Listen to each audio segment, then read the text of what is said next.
السلام عليكم ورحمة الله وبركاته. أهلا بكم في قناة مربي الدواجن في العراق. هاي القناة اسمها قناة مربي الدواجن في العراق.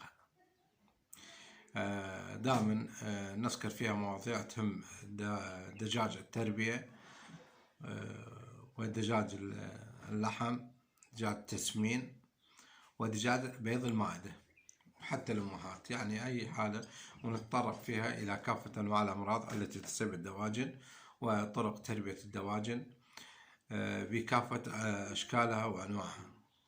اليوم راح أتكلم بلهجة العراقية علشان أنه هذا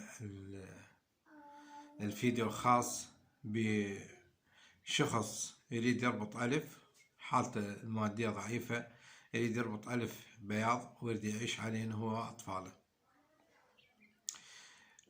فوجهت له نصيحة أنه ما يربط بالشتاء، لأن بالشتاء راح يصرف غاز، يصرف ألف، يصرف على 5 ملايين تقريبا غاز يلا يكمل. فقلت له أنه لازم تربط بالصيف، وقال أنا مستعد عادي أربط بالصيف بعد أحسن، لأن بالصيف ما راح يصرف له، يجوز ربما بداية أول 15 يوم يصرف له 5 قنان 6، ما تكلفه شيء، فشيء بسيط جدا، وبعد ذلك الدجاج يكبر وهو يقاوم.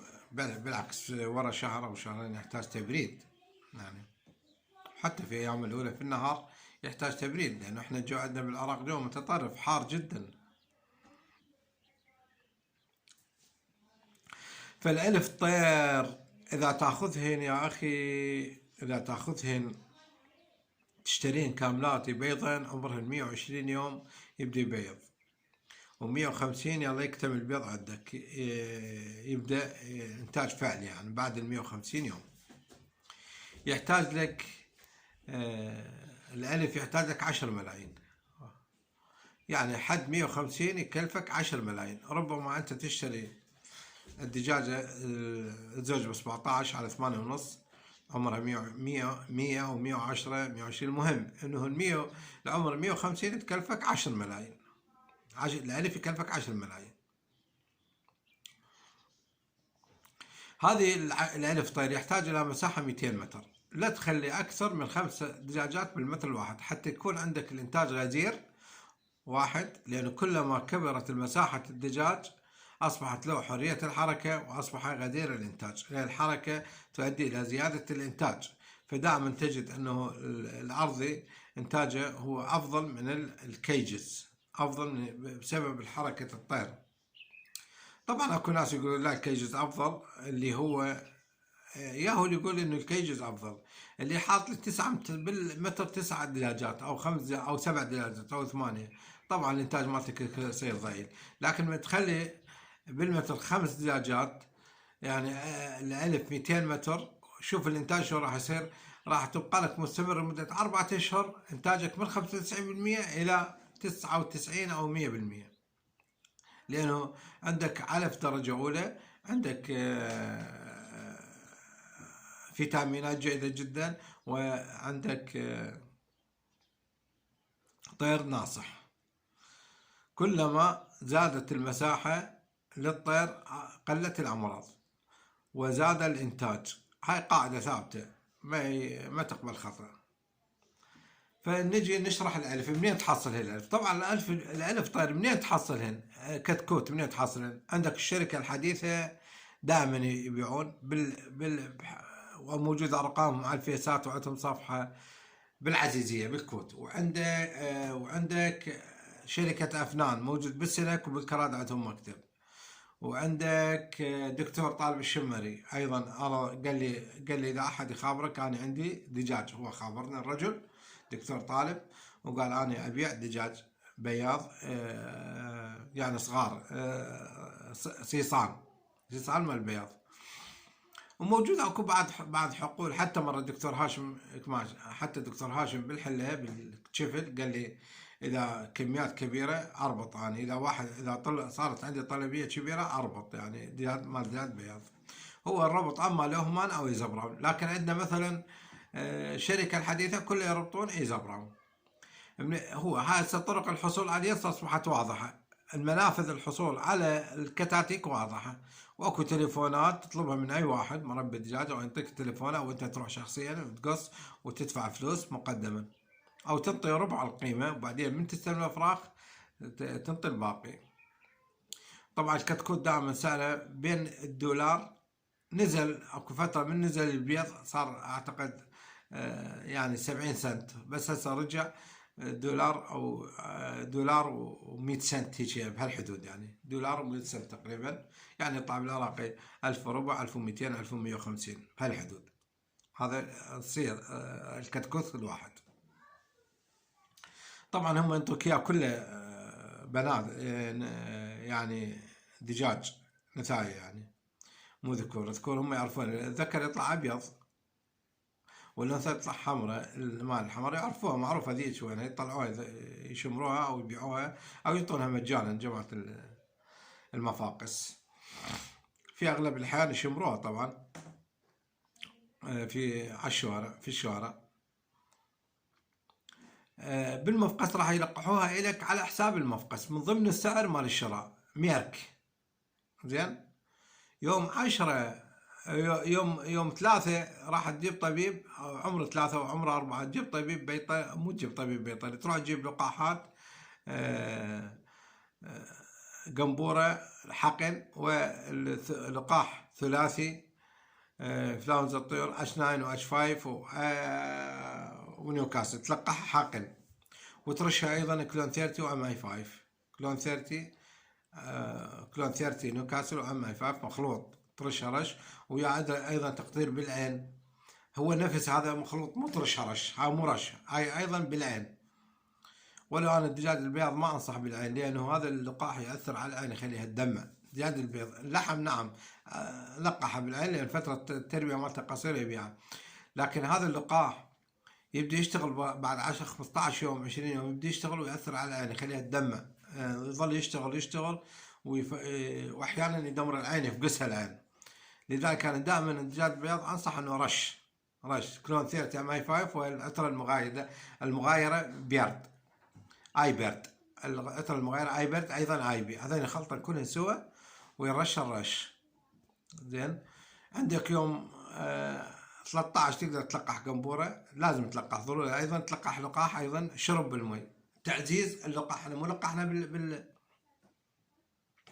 لقحنا بالحقن، ايضا لقحها نوب شرب.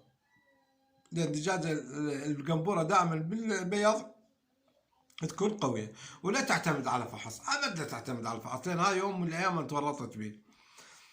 رحنا لابو الفحص وقال عندكم القنبوره ما تحتاجون القنبوره مضبوطه، وبعدين ضربتنا قنبوره ما تخلصت 10,000 20,000 يمكن راح من عندي ماتن 350 واحد، 350 من القنبوره ماتن، ما عالجتها الا طالعه روحي.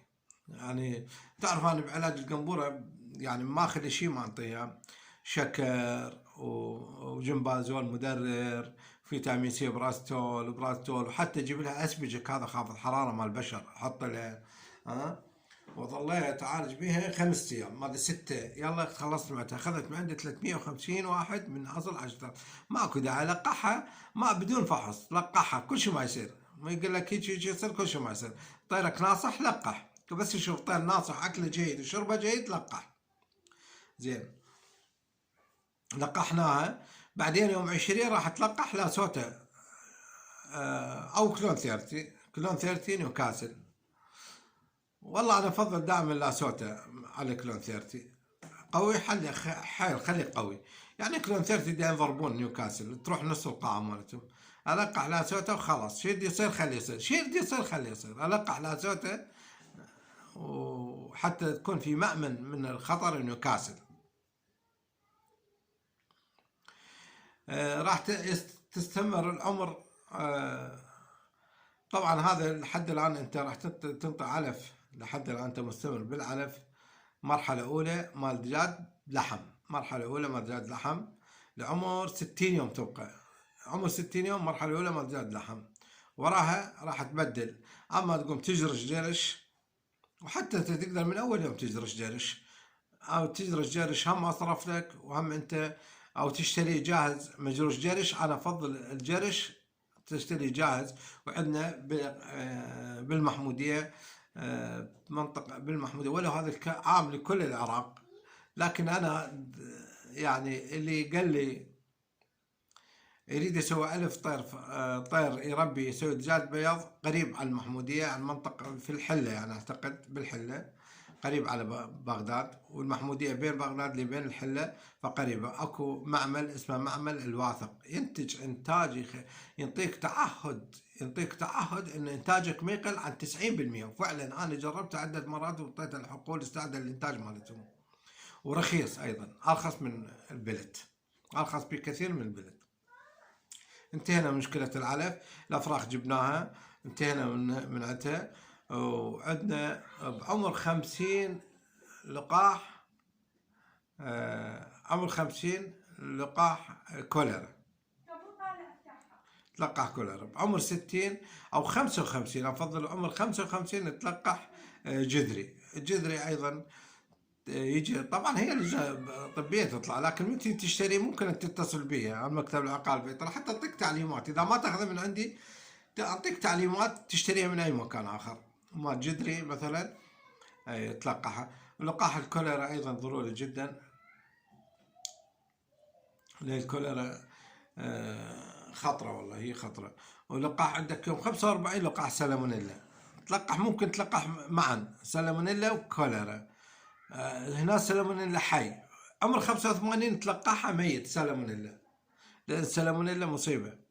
زين، تلقحها ميت. وعندك وطبعا هاي كل شهر انت تحسب كل 20 يوم او كل شهر تلقح نيوكاسل، وكل تلقى اللقاح مالتك رش، كل اللقاح مالتك رش كل شهر، تحسب شهر 30 يوم تلقح رش. زين، لكن انت من تلقح ممكن اول شهرين ما تلقح رش او كذا، اول شهرين او 6 اشهر ما تلقح، لان انت على اعتبار ملقح حقن، هي تبقى مدة شهرين او 6 اشهر ما تلقح. لكن انا افضل القح، دائما القح درءا لاي خطر نيوكاسل يجي. ويجيك اللقاح التبشيري من عمر 120 تلقحها لقاح تبشيري، وتلقحها خماسي او سداسي، خماسي او سداسي او سباعي. زين، ثم راح يبدا عندك الانتاج من يوم 20 او قبل 20 3 ايام، عمر 17 117 يبدا عندك اول بيضه، ثم يبدا شوي شوي ينتج. يوميا يزيد 3 بيضات، 10 بيضات، 20 بيضه، 30 بيضه، 60 بيضه، 200 بيضه، وهكذا يبدا الانتاج، الى انه من يصير بعمر 180 يوم لازم يتكامل عندك الانتاج 100%. يصير عندك لازم انتاجك بعمر 180 انتاجك 90% او اكثر من 90%. والطبقات تشتري من اكو معامل هواية طبقات، اعلانات عندهم على الفيسبوك، واكو اعلانات على الكارتون ايضا، معامل خاصة تقدر تشتري، تاخذ مال شهر او ما شهرين، ما 3 اشهر 4 تخليه يمك وتبيع. المنافذ مال الكارتون والطبقات موجودة على مستوى بغداد. عندنا على السريع يبيعون، بالحلة اكو ايضا مكتب يبيع، وبغداد موجود بالزعفرانية معمل، وموجود بالسوق بسوق الجميلة اكو هناك يبيعون، يعني موجود بكل مكان، ما متوفرة يعني، وبكثرة يعني، اي واحد توصي يجيب لك. هذا فيما يخص دجاج البيض. بهذا الفيديو ما اقدر اشرح نسبة الارباح، هذا الربح والخسارة وطريقة العمل. ان شاء الله فيديو اخر ابين بها واوضح بها مجريات العمل في دجاج البيض. السلام عليكم ورحمة الله وبركاته. هذا انطوا لايكات، تدعموا الفيديو، ادعموا القناة مالتي حتى تكبر، لان هسه انا مالي واجبية متى تكبر. هذا القناة كبروها يعني عن طريقكم. انا من سميتها، شوف، كانت باسم قناة احمد عديل لتربية الدواجن، ما عليها لايكات، ما حد يعرفها، لكن غيرت اسمها، سميتها قناة مربي الدواجن في العراق. بدأت تصعد، بدأ اسمها يصعد. فمن تصعد انا اوعدكم يوميا اعطيكم فيديو او فيديو واحد او اثنين او ثلاثه حسب متطلبات الامر، حسب ولو سألت سؤال واحد اسوي لك فيديو عليه، سؤال واحد بالدجاج اسوي لك فيديو عليك خليك تستفاد من عنده. بس يراد له دعم شلون تدعموها؟ انشروها، اشتركوا، سووا بها اشتراكات عند اصدقائكم، هاي راح تكبر هي. بس الاشتراك بالقناة زائدا المشاركة شير بالانجليزي شير، يعني مشاركة، شاركوا القناة، شاركوها بكل على الفيس، انشروها بكل مكان حتى تكبر. من تكبر انتم راح اقوم اعطيكم معلومات ما سامعين بيها على الدجاج البيض واللحم، معلومات ما سامعين بيها. زين، علاجات، شنو انواع العلاجات، ايش تنطي، شلون تعالج، هاي طبعا على الفيديو الجاي راح انطيها على الدجاج البيض. المشاكل اللي صاحب الانتاج البيض، يعني البيض ليش يتكسر، البيض ليش يطلع رقيق، البيضة ليش تحسب الدجاجة ما تطلع، شنو نعطيها حتى البيضة تطلع من الدجاجة، تخرج من الدجاجة بسلام، حتى الدجاجة ما تموت. يعني هواي شغلات. بس شاركوا القناة، اكو مشاركة، شارك القناة حتى تتوسع تكبر. من تكبر يصير واهس وان شاء الله ما اقصر بالشرح. يعني هو احنا شعدنا هي عندنا قابل، هو احنا عندنا دجاج البيض واللحم والتربيه، نشرح لكم عليها شرح، عندنا معلومات نعطيكم اياها. حتى بالعكس يعني اذا توسعت القناه وكبرت راح اجيب معلومات جديده انا اصلا ما مطلع عليها، اجيبها اسوي ترجمه، اقوم اترجم من اللغات الاجنبيه واطلع لكم معلومات جديده. السلام عليكم ورحمه الله وبركاته.